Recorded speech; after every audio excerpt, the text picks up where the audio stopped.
Hey guys, it's Nilay with the Verge. I'm here at CES 2013, obviously. I'm here with Matt Rogers from Nest. You guys, you're not showing anything new at the show, but you are in many ways the talk of a huge story at this show, which is home automation, basically smart sensors of all kinds that connect to your iPhone and your Android device. Yeah, so we introduced 4 months ago now. Yeah. Since then, amazing Christmas. Lots of getting the word out. People are buying it. People buying it for their parents and their grandparents. Yeah. So Christmas was amazing. Christmas. So this is the first year, I think, on record where thermostats were a popular Christmas gift. Yes. Well, so I want to talk about that. You guys made a thermostat. You've got this huge team. You were on the iPhone team. Yes. Tony Fadell, the CEO, your co-founder, also famously in the iPod and iPhone teams at Apple. You've built a thermostat that is basically a smartphone, right? Yes. It looks very much like a smartphone. But what's interesting to me is, I went to the Samsung booth. It's like Samsung didn't build a thermostat this year. None of the other big, LG didn't build a thermostat this year. I'm getting a lot of PR from little companies that are doing thermostats. But it's funny because there's a trend of home automation, and it's all gone to light switches and power outlets and all this other weird stuff, and no one's starting where you started. So we did thermostats because it matters. Okay. So half of home energy is controlled by the thermostat, and it's a big problem. I'm amazed that no big companies have taken notice and have started doing this. Well, Honeywell's like. Yeah, but they're the old player. I mean, Right. What new things are they going to do? They're going to add Wi-Fi. Right. Big deal, right? It's still a white plastic box with a horrible touchscreen. Mm-hmm. I mean, it's really more of the old, more of the same. Right. In terms of new players, I love all the new stuff. I mean, but there are new players who are like making thermostats. I think we've awakened that space. So, what I'm saying, it's interesting that we do our CES previews and we say things like home automation is going to be a story at this CES, right. And it's kind of like when we say tablets are a big market, and what we kind of really mean is the iPad.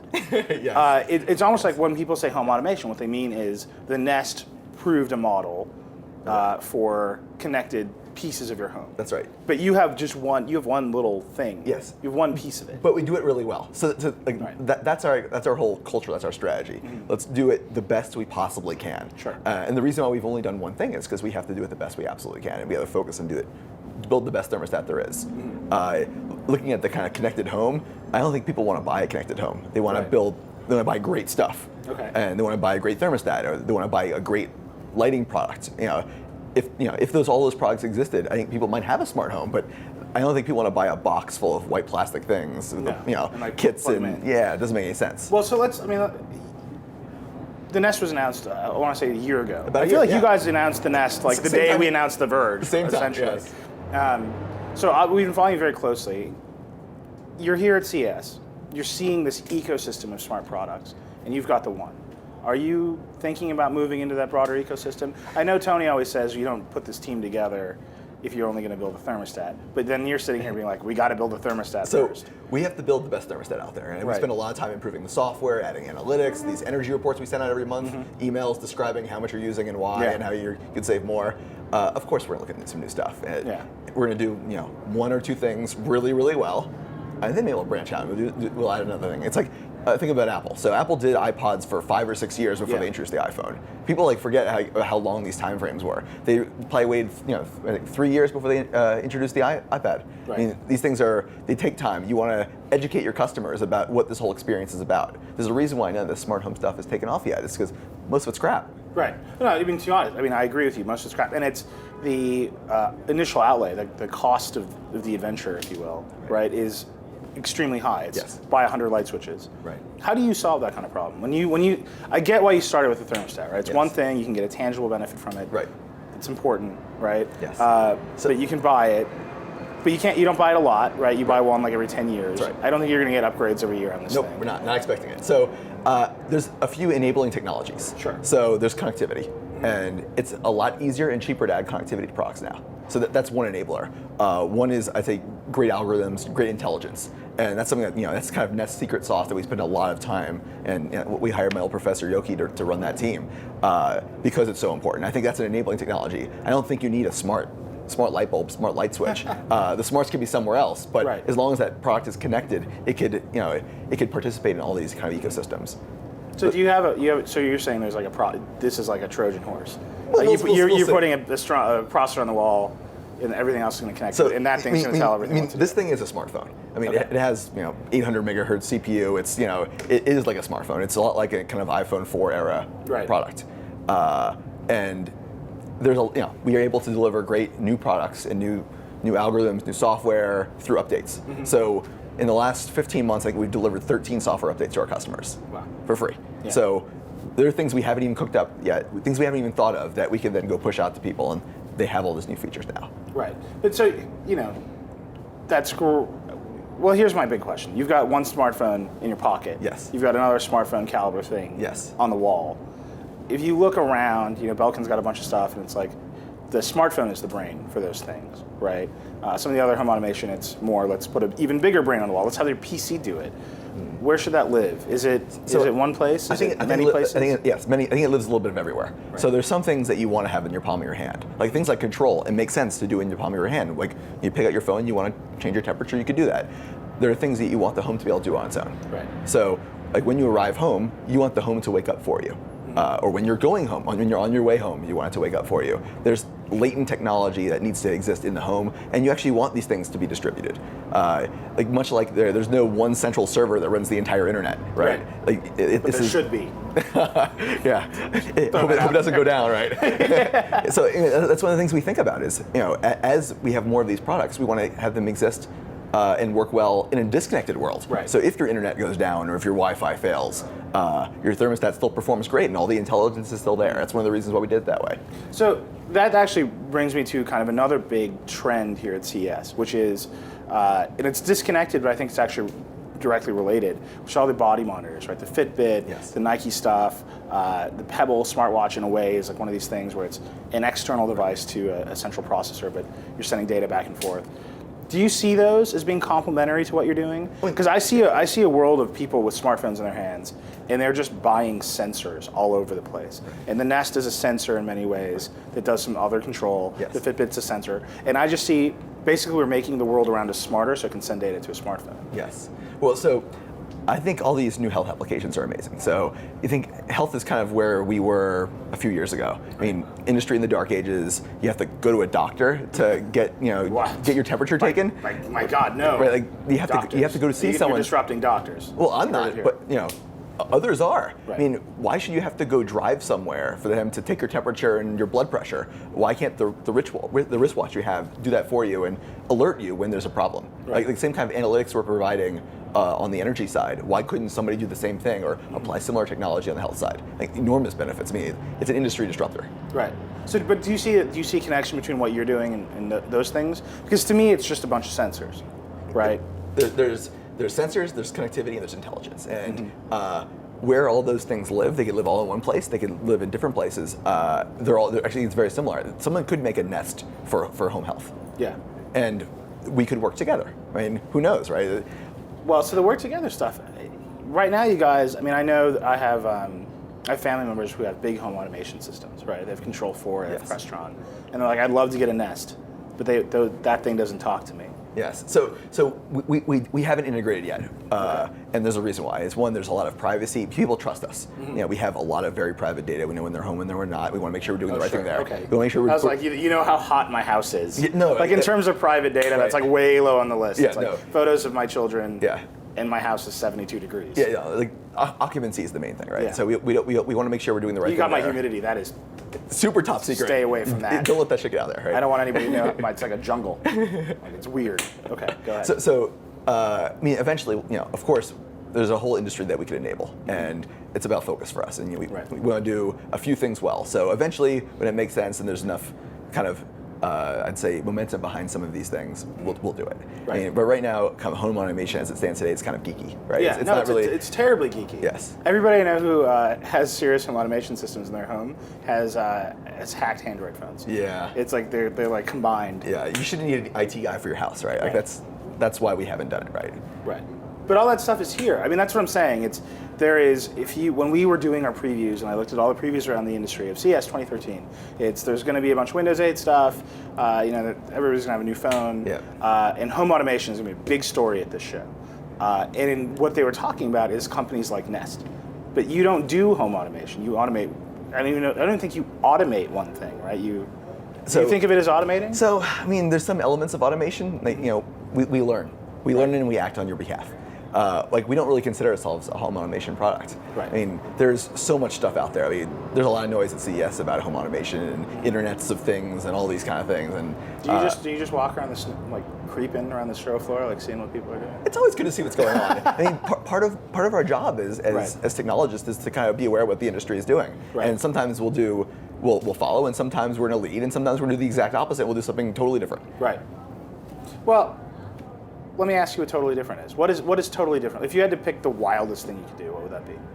So doing a thermostat was pretty wild. I mean, It's old hat. Now. So Everybody's doing thermostat. I'm probably wrong. I bet Samsung does have a thermostat. I'm sure they're working on it. Yeah. Yeah. What's the wildest thing we could do? We saw some interesting VR stuff at the CES. Like, Did you see the Oculus Rift? It's freaking awesome. That thing's amazing. It's awesome. I looked like a moron on camera yesterday, just like pawing. It was actually a nice moment of peace, like in the crazy CES like noise. Because you were literally in a different place. Yes, that was kind of nice. They've got a lot of potential, but they've got to deliver. Yeah, that's right. And actually, that brings me. There's a trend here of hardware startups. Really interesting hardware startups. Yes. And you guys are a hardware startup. I mean, obviously, you have a lot of experience. You and Tony did the iPhone. Our team has a lot of experience. Your team has a lot of experience. Yeah. But you made the iPhone. Like when you go out in the world and ask for money to make anything, I'm sure they're like, take the money, right? The hardware startups here are Kickstarter guys, right? The Pebble Watch, the Oculus Rift. There's another one today that I can't remember that announced. I mean, there's just a lot of Kickstarter, and we're actually thinking, man, Kickstarter is like kind of the story of CES. But I know that you're kind of old school. You think that you need real backing. So when we do something, we want to put it all. We're going all in. I mean, we hire the best team. We spend a lot of money to build lots of prototypes. We break them, we bash them in. We do hundreds of field trials around the country. If we're going to do something, we're going to do it really, really well. I mean, there's a certain culture to kind of perfection, and we are in every freaking detail out there, and we're thinking about the whole product, and that's something that you need a lot of money to do. Right. I mean, we invest in packaging, in our retail channel. But doesn't Kickstarter provide you with that money? That's what I kind of don't understand. To do a product right, in my opinion, it takes multiple millions of dollars. It's not something like it's a rare thing you can do on Kickstarter. Okay. So you think the rise of hardware startups here is, I mean, that's a story, right? Why aren't there hardware startups the way there are web startups? And I get that there's probably an order of magnitude because the web is so easy. Yeah, so I mean, there's an enormous complexity involved. It's more than just writing some code. You need mechanical engineers, electrical engineers, you need vendors, you need supply chain, you need manufacturing, you need embedded software. It takes an army to go do one of these kind of things. Right. Our initial team to do kind of the first thermostat at the end of the day was about 70 people. That's ridiculous. Yeah, it's hard to kickstart that. Right? It's a lot of money to run the kind of team. Right. And you've got kind of a crazy team. You've got got a lot of people from Logitech. You've got your professors doing all the neural stuff, right? Yeah. So most of our kind of hardware and embedded engineering organizations are all from Apple. Mm-hmm. Most of our kind of cloud side stuff is Twitter, Dash, Microsoft. Guys who had that kind of DNA. I mean, we want to put these kind of two worlds together. Right. Well, at Apple, our story with Apple is they're not good at the cloud stuff yet. They're still working on it. So they're learning. I mean, they've hired a lot of great guys over the last couple of years. I mean, that entire organization has changed dramatically. I mean, Eddie's a solid guy. Right. Well, actually, I'm curious about this. What you were on the? Just give me a little background of what you did with the iPhone. So I started out, way back in 2004 as an intern. Yeah. Did some early iPod stuff on Nano, and then when we were doing the first iPhone prototype, the ones that may not have shipped, I was one of the first firmware guys on the ground to bring it up, make the first call. Out in China. You were in China with a non-shipping. It was a giant board, is probably 2 feet long. And we called home. We actually called Tony on this giant breadboard thing. That's really funny. Did it had the display and everything, like the touch display, or was not yet? So this is again bare metal. It takes from that point. It probably took us 19 months to get to product. Wow. From kind of first prototype. So let me ask you. We're here at CES. The first iPhone was aluminum, right? How'd you did, and then you had the plastic antenna. Yes. So your antenna has to be plastic. It doesn't really go through metal well. But so it's funny because then they went to the iPhone. I would just ask you this because this is a thing at CES that I think is hilarious. Then you iterated, and you ended up with the iPhone 4 with the glass back, which was, I think, a mistake. It was beautiful, but it breaks, scratches. Right, and so then Apple went away from it. Now everyone here at CES is like, Sony has a phone with a glass back. Everybody copies Apple. The Nexus 4 has a glass back. I think there's an entire industry that just follows Apple. That's what they do. Right. It's what they do. I mean, but do you walk around like seeing your old mistakes? So we used to walk around CES and see kind of iPod knockoffs back in the day, and it's actually a lot of fun. I mean, mimicry is a great compliment. Right. But I mean, it's just funny because like the idea of Sony putting out I mean, I will say I think the industry is way ahead of Apple in terms of screen size. I think like 5-inch 1080p is like gorgeous, and you should go to Sony's booth and look at their phone. Yeah. And then it's like you turn it over and you're like, why did you make this mistake? But that's specs. So like Apple doesn't compete on the specs war. That's not what they do. It's all about user experience, right? It's about building the absolute best product out there. Right. It doesn't matter how many megahertz or inches. The spec of how big your screen is like pretty valuable spec. People's hands are all about, there's a size to people's hands. These are sizable. These are serious hands. You need a 5-inch screen for those hands. I'm at about a 4. I need a 5-inch screen for my eyes. Anyway, these are serious eyes. Just gonna hold this smeller for a little bit longer. Okay. No, let's talk about some of your favorite stuff.